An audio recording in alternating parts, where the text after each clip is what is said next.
जय श्री कृष्णा साथियों।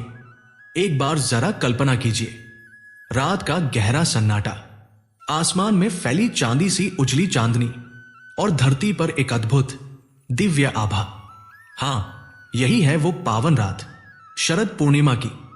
सभी प्रिय साथियों को शरद पूर्णिमा की हार्दिक और मंगलमय शुभकामनाएं। कहा जाता है कि इस रात मां लक्ष्मी धन, ऐश्वर्य और सौभाग्य की अधिष्ठात्री देवी स्वयं पृथ्वी पर आती है। वे अपने करुणामय नेत्रों से देखती हैं कौन जाग रहा है, कौन भक्ति में लीन है और कौन सच्चे मन से धर्म और सत्य के मार्ग पर चल रहा है। शास्त्रों में स्पष्ट कहा गया है, जो व्यक्ति शरद पूर्णिमा की रात श्रद्धा और प्रेम से मां लक्ष्मी की पूजा करता है, कथा सुनता है या उनका ध्यान करता है, उसके जीवन में स्थायी सुख, शांति, धन और समृद्धि का वास होता है। साथियों, आज हम जो कथा सुनने जा रहे हैं वो सिर्फ एक कहानी नहीं, ये एक आध्यात्मिक यात्रा है। एक ऐसा अनुभव जो आपके मन को शुद्ध करेगा और आत्मा को ऊर्जा से भर देगा। तो इस दिव्य कथा को पूरे मन से सुनिए। और यदि आप भी मां लक्ष्मी की कृपा अपने घरांगन में चाहते हैं तो कमेंट में प्रेम से लिखिए, जय मां लक्ष्मी। आइए अब आरंभ करते हैं शरद पूर्णिमा व्रत की पावन कथा। बहुत समय पहले की बात है, भारतवर्ष के हृदय में एक नगर था, समृद्धि, वैभव और रौनक से भरपूर। नाम था सीतापुरी। इस नगर के बारे में कहा जाता था, यहां धन की नदियां बहती हैं और सुख समृद्धि का सूरज कभी अस्त नहीं होता। इसी नगर में रहता था एक प्रसिद्ध व्यापारी, सेठ शरद। उसका नाम सुनते ही लोग आदर से सिर झुका देते। नगर के सबसे धनी, प्रभावशाली और प्रतिष्ठित व्यक्तियों में उसकी गिनती होती थी। उसका घर नहीं, एक सुनहरा महल था। दीवारों पर सोने की नक्काशी, फर्श पर चांदी की चमक और हर कोने में कीमती रत्नों की झिलमिलाहट। जो भी पहली बार उसके महल में कदम रखता, उसकी आंखें चौंधिया जाती। सेठ शरद को अपने धन पर गर्व था और अहंकार भी। वह हर वर्ष शरद पूर्णिमा के पावन अवसर पर माता लक्ष्मी की भव्य पूजा का आयोजन करता था। और वो पूजा सच कहे तो देखने योग्य दृश्य होती। महल के आंगन में सैकड़ों दीप जल उठते, जिनकी लौ ऐसे थी जैसे आकाश के तारे धरती पर उतर आए हों। फूलों की सुगंध से पूरा नगर महक उठता। ब्राह्मणों की भीड़, गूंजते मंत्रों की ध्वनि, सोने चांदी के पात्रों में सजाया गया भोग। और सेठ शरद रेशमी वस्त्रों में सबके बीच राजसी ठाट से विराजमान। लेकिन इन सब चमक धमक के पीछे उसका मन एक सूखा रेगिस्तान था, जहां भक्ति की एक भी बूंद नहीं टपकती थी। वह सोचता था, मेरा धन ही मेरी भक्ति है, मेरी भव्यता ही मेरा समर्पण। उसकी पत्नी रमा एक सरल, श्रद्धालु और धर्मपरायण स्त्री थी। वो अक्सर अपने पति से कहती, स्वामी, ये बाहरी वैभव एक बात है, लेकिन सच्ची भक्ति तो हृदय में बसती है। क्या आपने कभी एकांत में बैठकर धन की लालसा त्याग मां के चरणों में सिर झुकाया है? पर सेठ शरद हर बार हंस देता। उस हंसी में घमंड की गूंज होती। रमा, तुम औरतों को यही बातें सूझती हैं। पूरे नगर में मेरी जैसी पूजा कोई नहीं करता। मेरी भक्ति की गूंज देवताओं तक जाती होगी। रमा मन ही मन चिंतित रहती। उसे लगता था कि यह दिखावे की भक्ति एक दिन उनके परिवार पर भारी पड़ सकती है। और फिर वह दिन आया, शरद पूर्णिमा की रात। आकाश में पूर्ण चंद्र अपनी 16 कलाओं के साथ चमक रहा था, मानो दूधिया अमृत बरस रहा हो। सेठ शरद का महल इस बार पहले से कहीं अधिक सजा था। हजारों दीपकों की रोशनी, चंदन और धूप की मिलीजुली सुगंध, संगीत की मधुर ध्वनि, नृत्य और उत्सव का माहौल। पूरा महल मेहमानों से खचाखच भरा हुआ था। सेठ शरद मखमली आसन पर विराजमान, रेशमी वस्त्रों में लिपटा हुआ, मन ही मन सोच रहा था, आज तो मां लक्ष्मी मुझ पर इतनी कृपा बरसाएंगी कि मेरा धन कई गुना बढ़ जाएगा। उसकी आंखों में न श्रद्धा थी, न विनम्रता, बस व्यापारिक लाभ की चमक थी। पूजा अपने चरम पर थी। मंत्रों की गूंज वातावरण में गहराई तक उतर रही थी। तभी अचानक भीड़ को चीरती हुई एक साधारण सी स्त्री मंडप में प्रवेश करती है। उसके वस्त्र मैले कुचैले थे, पैरों में धूल जमी थी, लेकिन चेहरे पर एक अजीब सी शांति और दिव्य तेज झलक रहा था। भीड़ ठिठक गई, हर चेहरा उस ओर मुड़ गया। धीरे धीरे वो स्त्री सेठ शरद की ओर बढ़ी। लोग कानाफूसी करने लगे। ये कौन है? इतनी भव्य सभा में ये साधारण स्त्री?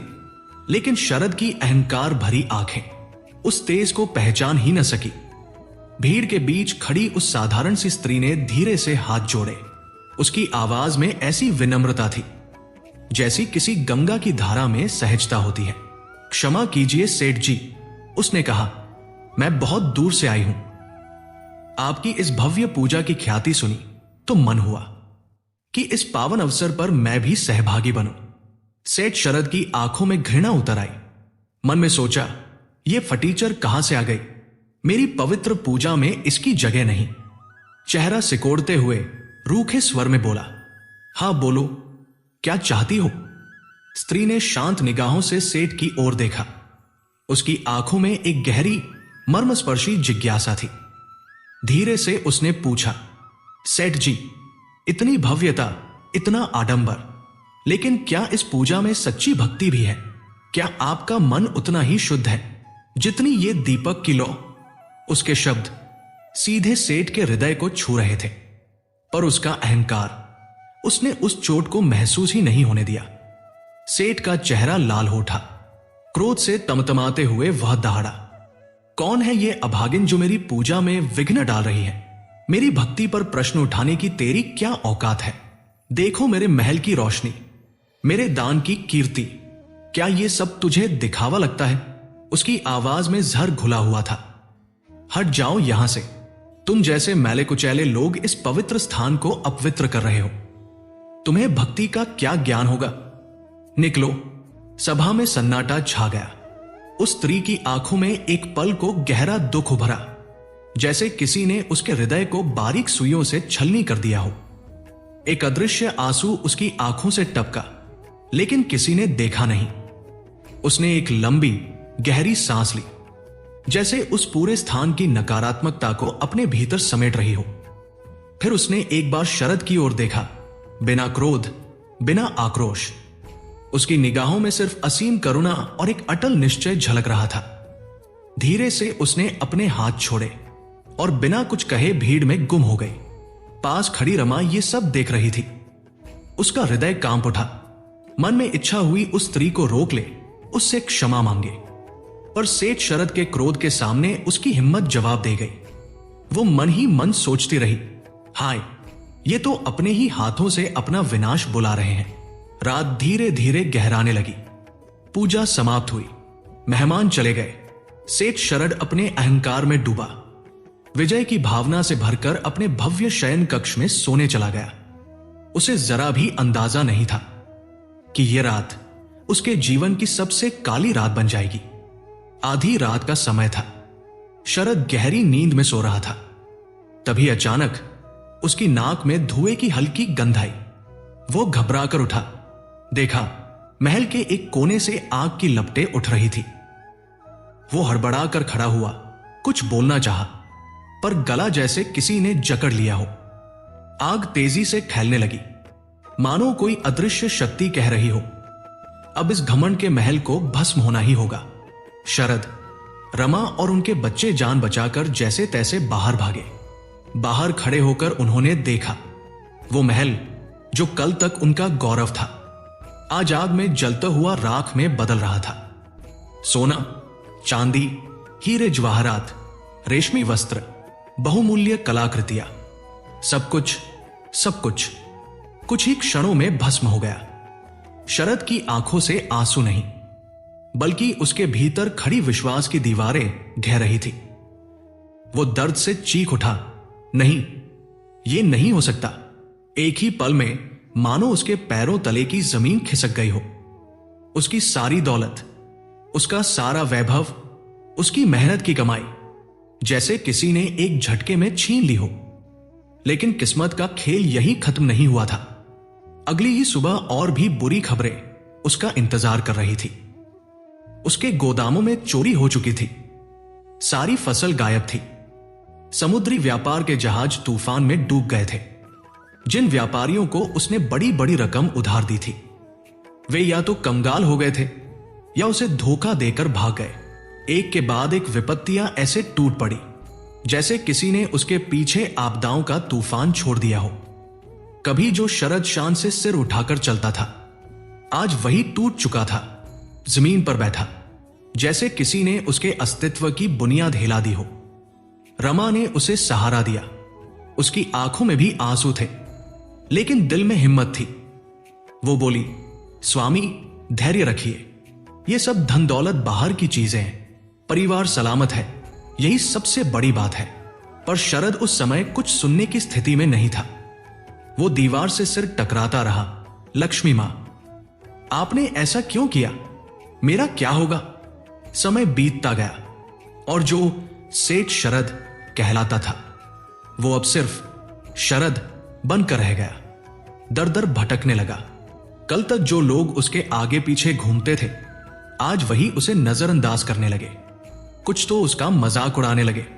देखो, कल का सेठ, आज का भिखारी, सब घमंड का नतीजा है। उसके बच्चे भूखे रहने लगे। रमा को लोगों के घरों में झाड़ू बर्तन का काम करना पड़ा। शरद ये सब देखता तो अंदर से जल उठता। उसे अपना हर वो पल याद आने लगा जब उसने किसी को नीचा दिखाया, अपमानित किया, अहंकार में अंधा बन गया। एक दिन वह पीपल के पेड़ के नीचे बैठा अपने भाग्य को कोस रहा था।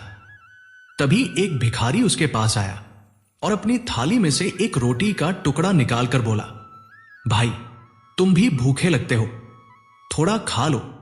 शरद के लिए यह पल जीवन का मोड़ था। जिसने हमेशा दिया था, उसने पहली बार किसी से बिना शर्त कुछ पाया। वो टुकड़ा रोटी का नहीं था, वह प्रेम था, करुणा थी, इंसानियत थी। उसकी आंखों से आंसू बह निकले। उसे उस साधारण स्त्री के शब्द याद आए, क्या तुम्हारे मन में भी उतनी ही शुद्धता है जितना इस घी के दीपक में? उस दिन शरद ने पहली बार अपने अहंकार का बोझ महसूस किया। वो फूट फूट कर रोया, ऐसा जैसे वर्षों से जमा हुआ विष आज बाहर निकल रहा हो। उस दिन के बाद शरद का जीवन पूरी तरह बदल गया। अब वो धन कमाने नहीं, मन की शांति खोजने की राह पर चल पड़ा। उसने भीख मांगना छोड़ दिया, छोटे मोटे काम करने लगा। मंदिरों की सफाई करता, लोगों की सेवा करता। अब उसकी बातों में विनम्रता थी, व्यवहार में सौम्यता। वो किसी से कुछ नहीं मांगता था, जो मिलता उसमें संतोष करता। और उसने अपने बच्चों को भी यही सिखाया, धन दौलत कभी स्थायी नहीं होती। सच्चा वैभव है मनुष्यता और नम्रता। कभी महलों में सोने चांदी के बर्तनों में पूजा करने वाला शरद आज एक खंडहर जैसे छोटे से घर में बैठा था। उसके पास अब न तो सोने के थाल थे, न हजारों दीपक, बस एक छोटा सा मिट्टी का दिया था जिसमें बड़ी मुश्किल से थोड़ा सा घी जुटाया गया था। ना कोई भव्य प्रसाद, सिर्फ आंगन में उगे तुलसी के कुछ पवित्र पत्ते। ना कोई वैदिक मंत्र पढ़ने वाले ब्राह्मण, बस उसका शुद्ध, निर्मल और अब अहंकार से खाली हृदय। वो आंखें बंद करके बैठ गया। मन में कोई इच्छा नहीं, कोई लोभ नहीं, बस पश्चाताप और मां के चरणों में समर्पण। हे मां, उसकी आवाज कांप रही थी, मैंने घमंड में डूबकर आपका अपमान किया, अपने धन को ही सब कुछ समझ लिया। मुझे क्षमा करो मां, अब मुझे कुछ नहीं चाहिए, बस मेरी रक्षा करना। मुझे फिर कभी अहंकार के जाल में मत फंसने देना। मुझे अपनी शरण में ले लो। उसके एक एक शब्द में ऐसी करुणा थी, ऐसा गहरा पश्चाताप कि सुनकर पत्थर भी पिघल जाए। उसकी आंखों से बहते आंसू जैसे उसके हृदय को शुद्ध कर रहे थे। पास ही रमा और बच्चे बैठे थे। उनकी आंखों में भी आंसू थे, पर इस बार ये आंसू दुख के नहीं थे। ये थे अपने पिता के बदलते हुए हृदय को देखकर उठी खुशी के। फिर आया शरद पूर्णिमा का पावन अवसर। आकाश में चांद अपनी पूर्ण आभा बिखेर रहा था, जैसे मां लक्ष्मी स्वयं आकाश से झांक रही हो। शरद ने अपने छोटे से घर की सफाई की, पास की नदी से जल लाया और मिट्टी के एक छोटे से दीपक में घी डालकर उसे प्रज्वलित किया। तुलसी के कुछ पत्ते अर्पित किए।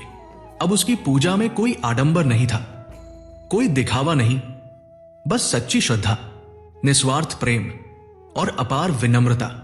उसकी आंखों से बहते आंसू अब उसके भीतरी परिवर्तन का प्रमाण थे।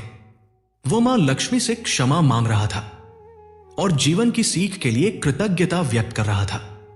उसके होठों पर कोई जटिल मंत्र नहीं थे, बस एक सरल प्रार्थना, हे मां, मुझे नम्रता दो, मुझे सेवा का भाव दो। तभी अचानक वो छोटा सा घर एक अद्भुत प्रकाश से जगमगा उठा। शरद ने जैसे ही आंखें खोली, उसकी सांसें थम गई। वहां सामने वही साधारण वस्त्रों वाली स्त्री खड़ी थी, पर इस बार उसके चेहरे पर दिव्य तेज था और उसके चारों ओर एक स्वर्गीय आभा खेल रही थी। वो कोई साधारण स्त्री नहीं थी, वो स्वयं धन की देवी माता लक्ष्मी थी। शरद कांप उठा, उसकी आवाज बंद हो गई। वो तुरंत उनके चरणों में गिर पड़ा। उसके आंसुओं से माता के चरण भीग गए। मां, हे मेरी मां, मुझे क्षमा कर दो, मैंने आपको पहचाना नहीं, अपनी अज्ञानता में आपका अपमान किया, मुझ पापी को क्षमा कर दो। वो फूट फूट कर रोने लगा, जैसे वर्षों से जमा हुआ सारा विष आज बाहर निकल रहा हो। माता लक्ष्मी ने स्नेह से उसका सिर सहलाया। उनके स्पर्श में ऐसी शीतलता थी कि शरद का सारा दुख, सारी थकान एक पल में दूर हो गई। मां मुस्कुराई, एक दिव्य करुणामयी मुस्कान के साथ। उन्होंने कहा, उठो वत्स, मैंने तुम्हारा पश्चाताप देख लिया है, तुम्हारे आंसुओं ने तुम्हारे हृदय को शुद्ध कर दिया है। शरद की आंखों में अब भी आंसू थे, लेकिन ये आंसू अब दर्द के नहीं, सुकून के थे। वो धीरे धीरे बोला, मां, अब मुझे धन की लालसा नहीं, बस इतनी कृपा दे कि मेरे हृदय में कभी अहंकार ना आए। सिर्फ यही सीख याद रहे, नम्रता ही सच्चा धन है। माता लक्ष्मी ने उसके सिर पर हल्का हाथ रखा। उनके शब्द मानो अमृत की बारिश की तरह गिर रहे थे। वत्स, अब तुम्हें समझ आ गया है, जहां अहंकार और दिखावा होता है, वहां मैं नहीं वास करती। मैं वही रहती हूं जहां हृदय में शुद्ध भक्ति हो, करुणा हो और विनम्रता का दीप जलता हो। तुम्हारे अहंकार ने तुम्हारे धन को खत्म कर दिया, पर तुम्हारा पश्चाताप तुम्हें मेरी ओर खींच लाया। अब तुम जान गए हो कि असली धन मन की शुद्धता, नम्रता और सेवा में है। धीरे धीरे माता का दिव्य प्रकाश विलीन हो गया और शरद का घर फिर से शांत और साधारण लगने लगा। लेकिन शरद अब वही धनी सेठ नहीं रहा। उसके पास भले ही सोने चांदी का वैभव नहीं लौटा, लेकिन उसके मन का धन अमूल्य बन गया। संतोष, सच्चा प्रेम, विनम्रता और भक्ति।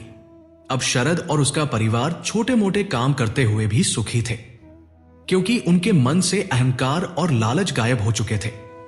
वे जानते थे कि सच्ची लक्ष्मी पैसे में नहीं, बल्कि प्रेम और करुणा से भरे हृदय में वास करती है।